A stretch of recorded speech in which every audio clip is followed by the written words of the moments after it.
Mesdames et messieurs, bonsoir et bienvenue à cette édition du 20h. Voici les titres. Des témoignages inédits ce soir de malades du Covid-19, un guéri, un autre encore sous traitement. Au centre de traitement de l'hôpital de Fann, nous vous ferons vivre le quotidien de l'équipe médicale qui se bat nuit et jour pour sauver ses malades. L'Union européenne mobilise 100 milliards pour le Sénégal. C'est pour appuyer le force Covid-19 et les différents projets. L'objectif est de permettre au Sénégal de faire face aux conséquences économiques et sociales du Covid. L'université Cheikh Anta Diop s'adapte à la pandémie. L'UCAD a densifié son réseau de cours en ligne. Beaucoup d'investissements dans les infrastructures technologiques ont été notés.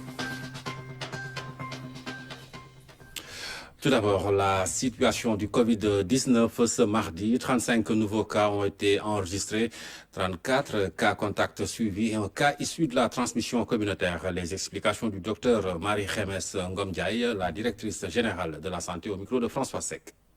Ce mardi 21 avril 2020, le ministère de la Santé et de l'Action sociale a reçu les résultats des examens virologiques ci-dessous. Sur 466 tests réalisés, 35 sont revenus positifs. Il s'agit de 34 cas contacts suivis par nos services, un cas issu de la transmission communautaire à Niaritali, ici à Dakar. 7 patients hospitalisés ont été contrôlés négatifs et déclarés guéris. L'état de santé des patients hospitalisés est stable et aucun cas grave n'est à signaler. À ce jour, 412 cas ont été déclarés positifs, dont 242 guéris, 5 décédés, 1 évacué et donc 164 sous traitement. Le ministère de la Santé et de l'Action sociale exhorte les populations au respect strict des mesures de prévention collective et individuelle. Voilà donc la situation du Covid ce mardi. Depuis l'apparition du Covid-19 au Sénégal, il est au centre de toutes les attentions. Le centre de traitement logé au service des maladies infectieuses de Fann a reçu les premiers malades sénégalais du coronavirus. Ce soir, nous vous faisons découvrir ce centre, le quotidien de l'équipe médicale qui se bat nuit et jour pour sauver les malades. Les témoignages aussi d'un patient guéri et d'un autre encore sous traitement. C'est un document inédit signé Oumka Somsal. Soulagé. Après 10 jours d'hospitalisation au centre de traitement de Fann, Tamer Hachem réussit à vaincre le Covid-19. À sa sortie d'hôpital, il est partagé entre soulagement et reconnaissance. Et à aucun moment j'ai eu peur parce que j'étais bien entretenu. Les personnes, les aides-soignants, ils étaient là et me réconforter. Pour le personnel soignant, cette tournure heureuse constitue une satisfaction, un sentiment qui contraste avec la tristesse qu'il habite quand il perd un patient, comme c'était le cas ce lundi matin. Malheureusement, les derniers jours, sa situation s'est aggravée. Il a fallu vraiment qu'il y ait une assistance respiratoire. Voilà, vu aussi l'âge, c'est un homme âgé de 74 ans qu'ils ont perdu. Ça fait toujours mal de perdre comme ça. Ah oui, on ne va jamais s'y habituer. En tout cas, moi, je ne vais jamais m'y habituer. Pour autant, le médecin traitant et son équipe restent très engagés. À midi, il s'apprête pour une énième fois à retourner voir les patients internés ici. Il y avait quelques petites choses qu'ils avaient demandées, on va leur amener et prendre les constantes. Donc pour ça, nous n'avons pas besoin de se mettre en EPI complet. Ça, ce qu'on a mis là, c'est l'EPI allégé, c'est-à-dire une surblouse avec des gants, deux paires de gants, le masque obligatoire, les lunettes obligatoires, la charlotte et les bottes. Parmi les patients, une jeune femme et son enfant. Sur son lit d'hôpital, cette mère de famille nous parle.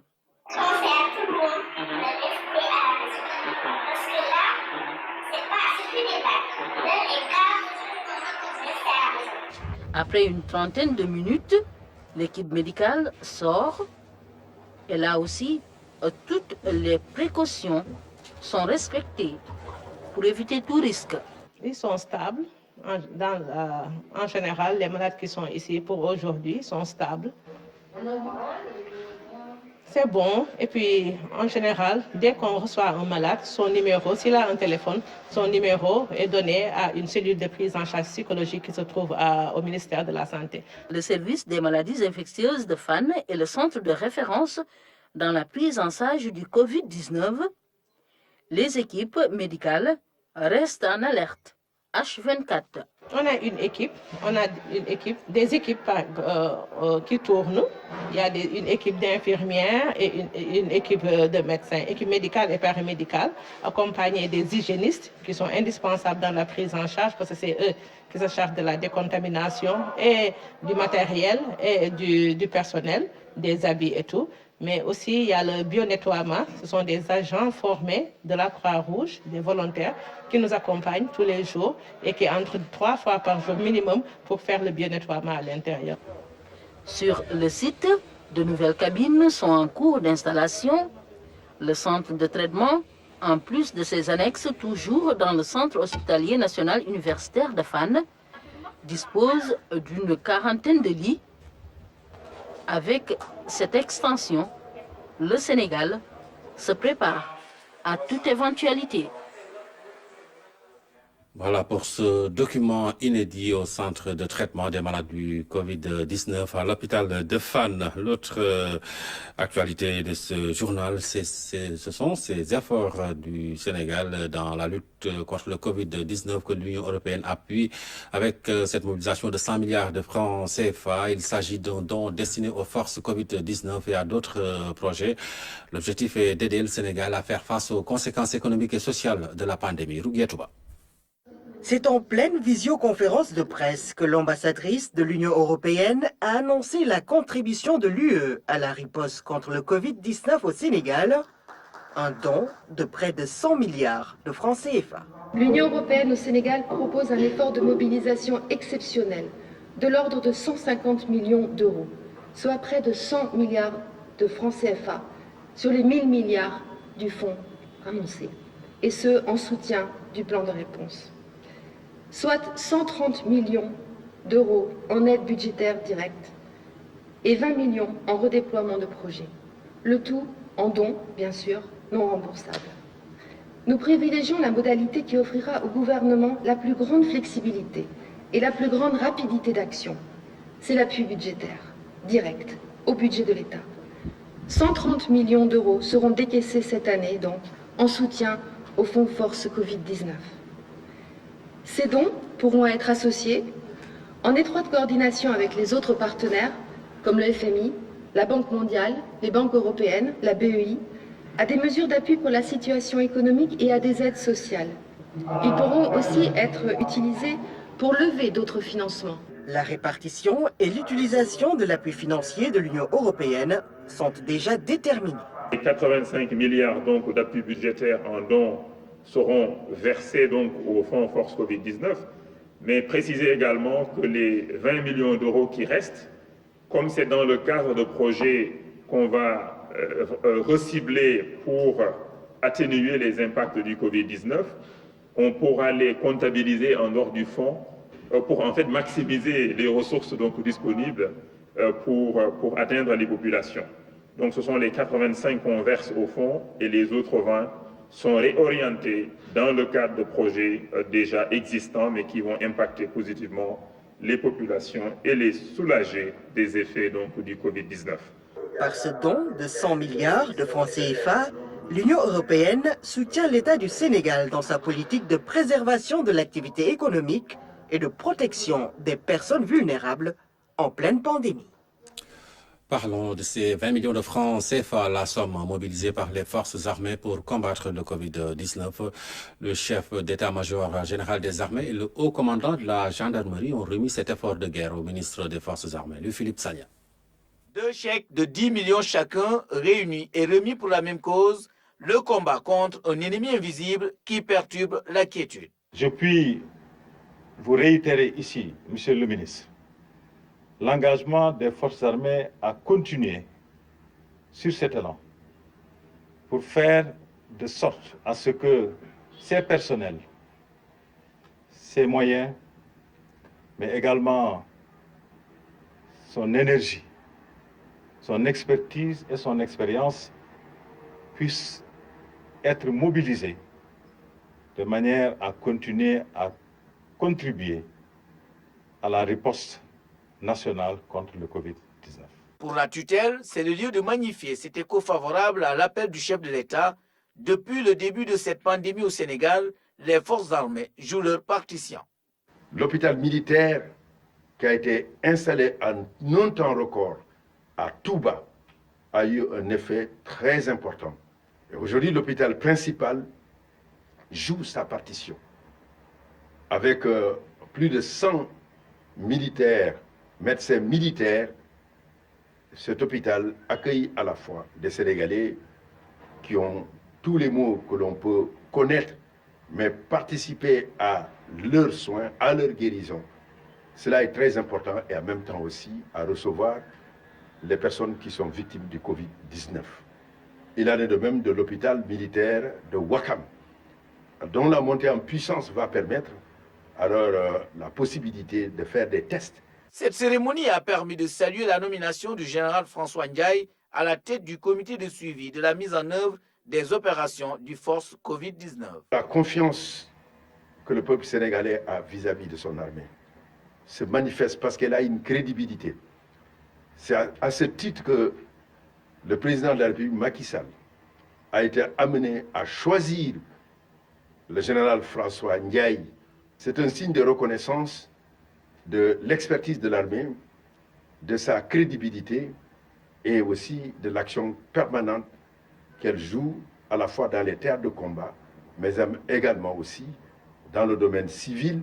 Maître Sidiki Kaba s'est également réjoui de l'engagement des forces armées dans la préservation de leur personnel, la sécurisation des frontières et la protection des populations contre ce virus aux effets dévastateurs. L'armée sénégalaise à fond dans la lutte contre le Covid-19 à Kaolack. Les infirmeries de l'École nationale des sous-officiers d'actifs et du camp Sémou Djimit Diouf ont pris des dispositions particulières. Des salles d'isolement sont installées pour une bonne prise en charge de futurs malades du coronavirus. Claire Diop. Le rôle des forces armées dans la gestion des pandémies et catastrophes, un thème plus que d'actualité en cette période où le Sénégal enregistre des cas avérés de coronavirus. Depuis l'accession à la souveraineté internationale, l'armée a toujours apporté assistance et aide aux populations civiles. À Kaolack, au camp Sémou Djimit Diouf, il y a le centre médical de garnison. Ici, le personnel de santé est mobilisé. Armé de stéthoscopes et de thermoflash comme fusil en bandoulière, le mot d'ordre, stopper et pulvériser à tout prix l'ennemi viral appelé Covid-19. Quand vous entrez dans le camp, vous avez vu qu'il y a une tente que nous avons installée là-bas. Donc au niveau de cette tente, donc, il y a un système de lavage des mains. Et puis on prend également la température avec le thermoflash. Quand la température est supérieure à 38 ou bien à 39, il y a une salle d'isolement. Donc on l'isole, après on alerte les autorités. Le centre médical de garnison de Kaolack prend en charge le personnel militaire, leurs familles aussi, les civils. Ces derniers constituent 80% des consultations. À situation exceptionnelle, mesure exceptionnelle, l'armée a pris des dispositions particulières pour barrer la route au coronavirus. L'armée nous a doté de matériel, donc à savoir des masques de protection. Il y a également des gels hydroalcooliques et puis nous avons également des gants, donc pour se protéger. Et puis, il y a les affiches également pour sensibiliser les malades, les militaires et les familles des militaires. Autre structure militaire ouverte aux civils, l'infirmerie de l'École nationale des sous-officiers d'actifs à Koutal. Quand nous avons eu l'autorisation de prendre en charge les civils, nous avons fait le tour des villages pour rencontrer les notables, les imams et les responsables de quartier. Une décision qui a vraiment été bien saluée par les populations et ils ont commencé à venir. Et nous les prenons en charge. Ici aussi, un travail de sensibilisation est fait. Nous avons commencé la prévention, la sensibilisation bien avant même qu'on ait un cas au Sénégal. Ça a commencé par la sensibilisation des cadres lors des réunions hebdomadaires que nous tenons tous les vendredis. Nous avons commencé à former d'abord le personnel médical à former le personnel médical et à les sensibiliser par rapport à ce qui se passe au niveau mondial. Après cette sensibilisation du personnel médical, nous avons procédé aussi à la sensibilisation des militaires du cantonnement. À Kaolack, l'armée dispose de 4 médecins généralistes. En cette période où le Covid-19 sévit, des aménagements ont été apportés pour parer à toute éventualité. Des salles de pré-isolement et d'isolement, du matériel, mais aussi du personnel pour la prise en charge des malades. Les précisions du garde des Sceaux, ministre de la Justice au sujet du rapatriement des dépouilles des compatriotes décédés du Covid-19 à l'étranger. Maître Malick Sall s'est également prononcé sur l'organisation du travail dans la justice en ces temps de Covid-19. Safoura Sow. Le ministre de la Justice, garde des Sceaux, a parlé au monde rural à travers les ondes de la chaîne nationale. Pendant 1 heure d'horloge, le patron de la justice sénégalaise est revenu sur plusieurs mesures liées au Covid-19. Entre autres mesures, la suspension des audiences depuis le 16 mars, la diminution des mandats de dépôt. Le ministre salue l'engagement de ses collaborateurs. Je tenais à en féliciter le directeur de l'administration pénitentiaire qui a été extrêmement proactif. Nous avons pris des mesures. La première, c'est que les visites des prisonniers sont suspendues. Les repas de l'extérieur sont interdits. Les gardiens de prison sont consignés depuis. Aucun gardien de prison ne rentre chez lui depuis le début. Et il en va comme ça jusqu'à la fin. Et nous avons décidé également que, parce que si cette maladie ne peut rentrer de la prison que de l'extérieur, pour éviter cela, les personnes qu'on a mises sous mandat de dépôt, on a décidé de transformer le Cap Manuel en lieu de transit. D'ailleurs, une nouvelle maison d'arrêt et de correction est installée à Sébikotane. Sur la question des rapatriements des corps, le garde des Sceaux apporte quelques éclaircissements. Cette décision est une recommandation de l'OMS, l'Organisation mondiale de la santé, parce qu'on s'est rendu compte que cette maladie, elle est très contagieuse. Donc, et que même le cadavre reste contagieux. C'est un peu comme Ebola. Ce qui fait qu'on a demandé pour la sécurité nationale que les gens qui sont décédés de ça, ils soient enterrés là où ils sont décédés. Et le président Macky Sall, il sait qu'effectivement c'est quelque chose de douloureux. C'est douloureux. Et c'est pour ça que les engagements ont été pris pour que l'État prenne en charge les frais d'inhumation, que ce soit à Paris ou ailleurs dans le monde. L'élan de solidarité lancé par le chef de l'État est bien suivi par le ministre de la Justice, garde des Sceaux, ainsi que l'ensemble des responsables de la région de Matam. Plusieurs tonnes de riz et des produits comme des gels antiseptiques et des masques ont été offerts aux populations dès l'apparition de la pandémie. L'université Cheikh Anta Diop de Dakar s'adapte à la situation de pandémie. L'Institut a densifié son réseau de cours en ligne pour rester dans la dynamique. L'UCAD a beaucoup investi dans les infrastructures technologiques pour maintenir le cap face au Covid-19. Youssouf Kaba. Face au Covid-19, l'université Cheikh Anta Diop de Dakar a adopté des mesures nouvelles. L'objectif est de maintenir la continuité des cours. Le comité pédagogique s'y attelle jour et nuit. La direction est en train d'accompagner l'ensemble des équipes pédagogiques dans la mise en œuvre des ressources pédagogiques en ligne. Et comme le Dizzy l'a dit tout à l'heure, nous avons un ensemble de plateformes et nous communiquons avec l'ensemble des équipes pédagogiques, avec les assesseurs, les directeurs d'études, pour mettre en ligne ces ressources, pour permettre à nos étudiants qui sont dispersés un peu partout au Sénégal d'avoir accès à ces ressources via nos 18 plateformes que nous avons autour de l'ensemble des établissements et qui pourront permettre à l'étudiant, une fois connecté, d'avoir accès aux ressources à temps réel et de pouvoir étudier comme s'il était en présentiel. Une plateforme technique est mise en place afin d'assurer l'interactivité des étudiants et des enseignants. Ils cherchent ainsi à gagner du temps lorsque tout rentrera dans l'ordre et que le personnel se retrouve en contact physique. Aujourd'hui, nous avons des plateformes d'enseignement à distance pour chaque faculté. Nous avons mis en place des outils de collaboration et de présentation à distance. Et nous avons aussi mis en place un dispositif d'accompagnement du personnel enseignant, que ce soit aussi du personnel technique dans les établissements, mais toujours à distance, pour les aider à mettre ces ressources que nous voulons mettre sur les plateformes d'enseignement à distance. Sur le plan médico-social également, les mêmes dispositions ont été mises en place. Ce centre prend en charge toute inquiétude du personnel de l'UCAD en direction du Covid-19. On avait initié que tout personnel administratif et technique de service ou tout personnel enseignant et de recherche qui présentait une fièvre ou n'importe quelle symptomatologie, il appelait, il venait, on lui mettait un masque, on le sécurisait, on l'examinait et s'il est suspect, on le mettait dans la chambre d'isolement que vous avez vu dans la salle d'isolement. Et on avertit la cellule d'alerte. Et on a eu déjà un cas, d'un cas suspect. On a averti la cellule. Ils sont venus faire le prélèvement. On a gardé ici la patiente jusqu'à l'arrivée des résultats qui, fort heureusement, étaient négatifs. Le calme plat à l'université Cheikh Anta Diop de Dakar contraste avec la réalité sur la disponibilité des cours. Toute la plateforme technique est en marche. Elle n'épargne aucune faculté, école ou institut universitaire.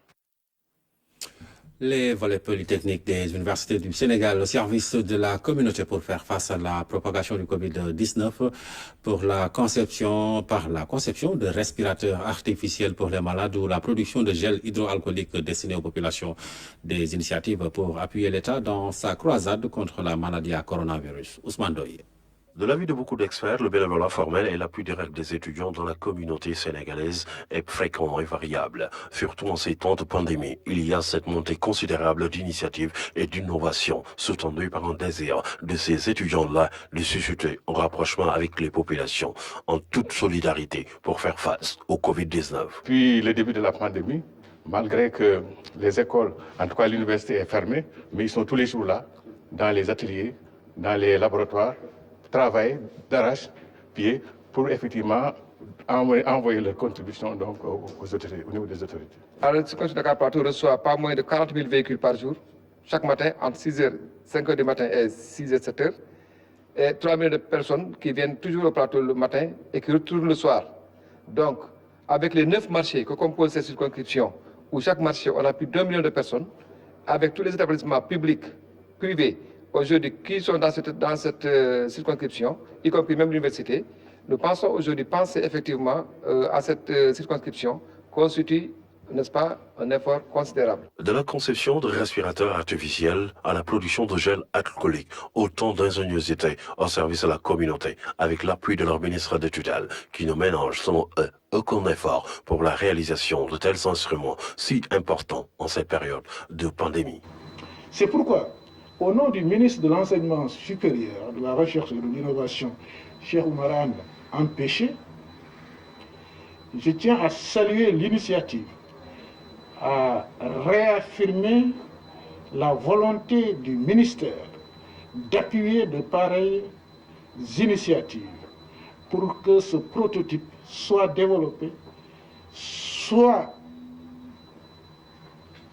produit en quantité industrielle pour que la majorité de nos populations, et nous souhaitons que cette majorité se rétrécisse avec l'éviction de cette entreprise, puisse en bénéficier. À court et à moyen terme, les étudiants sénégalais des campus de l'École supérieure polytechnique de Thiès et de l'École supérieure polytechnique de Dakar ne connaîtront aucun répit pour rivaliser de créativité et d'ingéniosité afin de servir la communauté pour leur approvisionnement correct et en qualité de produits hydroalcooliques, mais aussi de respirateurs artificiels, deux éléments essentiels à maîtriser pour annihiler toute velléité de propagation du coronavirus, ici et ailleurs.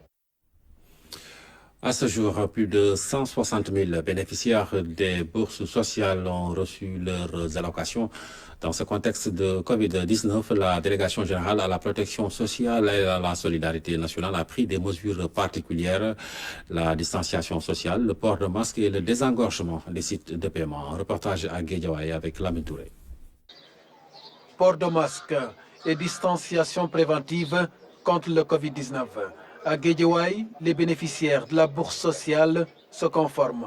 Devant les allocataires, la déléguée générale à la protection sociale se livre à un exercice de rappel des consignes de santé.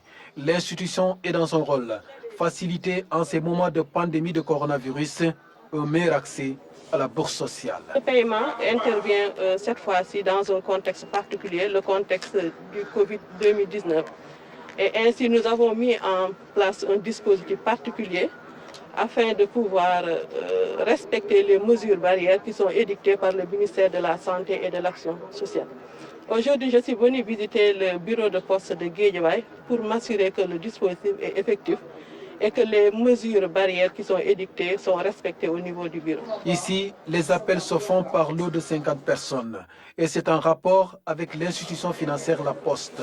Un travail méthodique jusqu'à la perception. Il fallait une communication, communiquer avec les populations, mais aussi tenir compte des capacités de paiement des bureaux et aussi tenir compte des contraintes horaires. Parce qu'il faut dire qu'avec le couvre-feu, il y a eu des changements. Donc, à partir de là, nous avons envoyé une note de service à tous les chefs de service, à tous les receveurs, pour leur demander d'être en phase avec l'événement qui est le Covid-19. Vous avez pu remarquer que nous sommes en train de dérouler. Les bénéficiaires sont conscients des enjeux du moment. Ils apprécient l'organisation, à chacun son tour au guichet.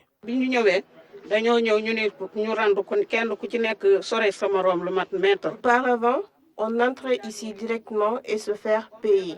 Mais avec le Covid-19, la donne a changé. Dieu merci, la bourse est d'une grande utilité. Pour ce trimestre de paiement, plus de 50% de décaissements ont été enregistrés. Jusqu'à hier, nous avons payé pour 52% des bourses de sécurité familiale, c'est-à-dire pour un nombre de 166 068 bénéficiaires. Partout dans le pays, la délégation générale à la protection sociale et à la solidarité nationale procède de la sorte. Objectif, éviter tout manquement aux obligations de prévention sanitaire, surtout pour ces personnes, souvent âgées. Vous le savez, face à la progression des cas communautaires, le port du masque est devenu obligatoire dans certains endroits. La nouvelle est plutôt bien accueillie à Touba. La population veut en finir avec la crise sanitaire liée au Covid-19. François Sec. La ville sainte de Touba a rapidement adopté le port du masque rendu obligatoire par les autorités du pays. Pour freiner la progression du Covid-19, le masque est en train de devenir la norme. Tous ont la bouche et le nez couverts sous peine de sanctions. C'est obligatoire, comme son nom l'indique, c'est obligatoire parce que nous ne pouvons pas le faire. Je trouve une décision très sage, ne serait-ce que pour le bien-être de Touba, en particulier, en général, pour le bien-être de toute la population du Sénégal. Le port obligatoire de masque, c'est venu à son heure. C'est le moyen le plus sûr de se protéger, mais également de protéger les autres. Personne ne doit circuler à Touba sans porter un masque. Chacun doit respecter cette mesure prise par les autorités étatiques. Désormais, tous sortent masqués. Un acte citoyen et responsable pour endiguer la propagation du virus. Il est très important que toutes les populations s'en approprient parce que tout le monde doit œuvrer de telle sorte que chacun puisse se protéger, mais aussi protéger son environnement. Personne ne doit évoquer le manque de moyens ou bien la cherté des masques. Chacun doit y mettre les moyens qu'il faut pour vraiment avoir un masque, le porter, se protéger, parce qu'on sait que nous sommes actuellement dans une ville où il y a des cas communautaires qui commencent vraiment à inquiéter les autorités.